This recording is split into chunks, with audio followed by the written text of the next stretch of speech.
This has always been one of my favorite holidays.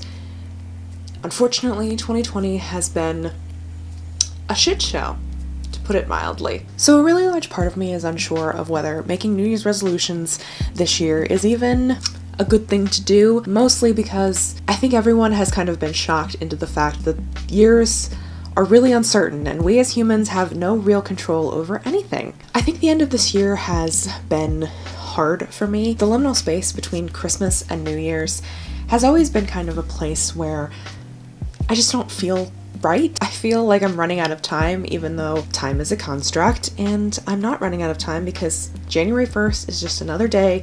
It just so happened that we decided that January 1st is now when our new year starts, and we're now in 2021, even though 2021 really doesn't mean anything, and time is meaningless, and all that kind of fun stuff. However, New Year's is still one of my favorite holidays. I think making goals can be something that we look forward to and things that we want to accomplish and want to strive for, and I think wanting to improve ourselves and become better versions of ourselves is not necessarily a bad thing. All that said, I have not many goals. Usually I go a little bit ham in the goal department, mostly because I love making goals and then not filling them. I think one of my favorite hobbies, like buying books, is making goals and then not completing them, just like I don't read the books that I buy. I mean, there might be a psychological correlation between those two things. Who knows? But I still would like to make some New Year's resolutions, things to look back upon in the end of 2021, which will hopefully be better than 2020. Let's be entirely honest. The thing is, though, that 2020 was not all bad. It wasn't all terrible. It wasn't all shit. Granted, most of it was shit, but I did get some things done that were on my list of things to get done. I finished my first novel, I wrote another novel, I joined AuthorTube, which is something that I've been wanting to do. I've been wanting to make YouTube videos for literally years, and I just never had. It was always a dream of mine, and now I'm here making videos. So these are my 2021 goals. I have them split into a couple of categories: writing, reading, lifestyle, and channel-related goals. I only have a couple. I did not want to overwhelm myself with goals, so we're just gonna try. My first writing goal is to finish editing The Wrath King and to query it to agents in the new year. This is probably my most terrifying goal, mostly because I have absolutely no idea whether The Wrath King is a book that I'm going to debut with, if it's going to be the book that gets me an agent. I just have no idea at the moment, but it is the book of my heart. It's my book. It's the book I want. My parents got me this shirt for Christmas.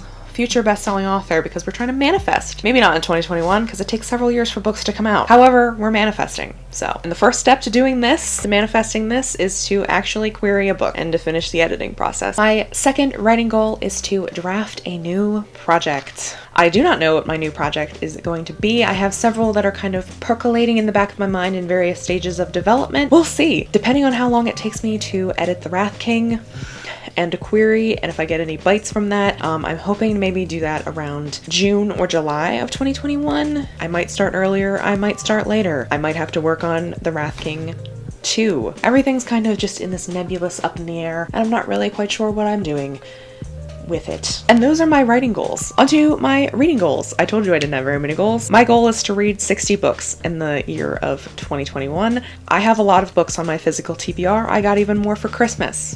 My list has grown significantly. So my breakdown of plans for that is I would like to read 5 books a month, which means 1.5 per week, which feels pretty reasonable for me. I've graduated from college, so I will have a lot more time, and I just want to completely get out of my reading slump, and I want to read more books and consume books more regularly than I have been already. The only reading goal. For lifestyle, I would like to reconnect to yoga and my body. I've been feeling a lot of disconnection from my body and my mind, which has been kind of a problem for me because I spend so much time sat at this very desk, hunched like a goblin, typing away, whether it's schoolwork or actual novels. I just kind of hunch too much, and I don't think I'm very aware of my body and my body position and how my body actually affects my mind, because that is something that I'm trying to cultivate in the new year, is the sense of mindfulness, especially because during my years of university and when I was in high school, I was not very mindful of the things that I was doing or the things I put in my body and the things that I was doing to my body, because I was very focused on my work and what I was doing. And I think in order to have a healthy lifestyle going forward, especially since I'm trying to be a full-time author or trying to be a writer, trying to be an author, maybe not even full-time, who knows. you know, and having to balance things in my life. I think that will come easier if I am more mindful with my body. So I really love yoga. Yoga is one of my favorite things that I do. So I'm going to try to reconnect with yoga. I love yoga with Adriene. I wish I could go to studios and do yoga. I loved doing that. So reconnecting with yoga, feeling better about my body, and just generally being more mindful of the things that I'm doing in relation to work process. Because my other lifestyle thing is to take more breaks, be more well rested, and relax more. I haven't talked about this a ton because I've kind of just come to this realization that I am absolutely a workaholic, and I definitely have this fear of not being productive. And I think my main lifestyle goal is to be okay with not being productive, especially with hustle culture and the way it surrounds young people today. I really think that it is important to teach ourselves and rewire our brains to understand that not every minute of your day has to be weighed down and bogged down and completely time crunched to be the most productive you can. I am really bad at this because I have always kind of had this mindset of an object in motion will stay in motion, thanks to Sir Isaac Newton. And if I continue to move forward and continue to have motivation and continue to motivate myself to move forward, I will move forward. However, that is not always the healthy choice. I want to stop beating myself up for taking breaks and resting. I could make an entire video on perfectionism in relation to this, as well as my relationship with work and how I put a lot of my identity and self-esteem into the work that I create. I need to take my rest and relaxation way more seriously because I don't want to burn out. I do want to be able to have a sustainable, healthy lifestyle. And of course, this isn't something that you achieve in 1 year. However, I do think having this kind of mindset going into a new year is helpful, especially because I've been kind of battling this in the liminal spaces between Christmas and New Year, where I should be just resting and relaxing, and all I want to do is work. 5-minute look into my psyche. My last couple of goals are more channel and content related.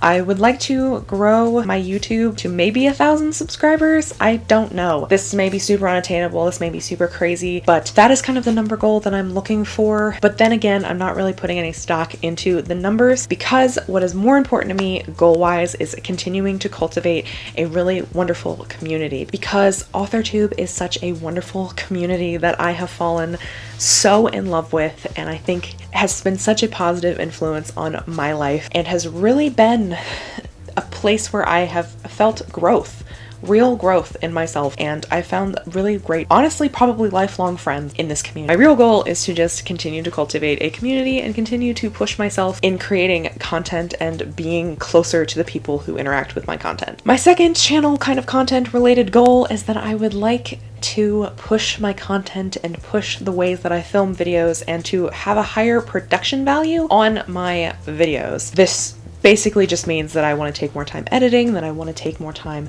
filming my content, that I want to be more aware of the way that I'm saying things and the things that I say. And part of this is also I want to try different types of content and different places of content. I already have some ideas for more bookish content or writing related content, all of this kind of content. And in February, I do want to attempt a video every single day.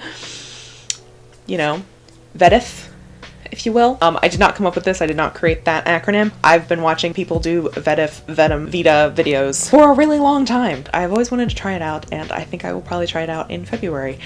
And that's kind of scary. And you're going to be like, Katie, you picked February because there's only 28 days. I mean, you're not wrong. My 2021 is going to be dedicated to seeking clarity, sustainability in my habits, and also growth creatively as a person, as a content creator, as someone who wants to create things that are beautiful and that people like to interact with and enjoy. Yeah. Those are my goals for 2021. Thank you so much for being on this journey with me thus far. I really cannot thank you enough if you've been with me, if you've interacted with my content, if you've come to my live streams, if you've commented on my video, if you've liked my video, if you've watched my videos. I'm so happy that I have this community now, and I really genuinely can't wait to explore new content and see where the rest of the next couple years take me. So thank you so much for watching, and I will see you guys next year. Bye.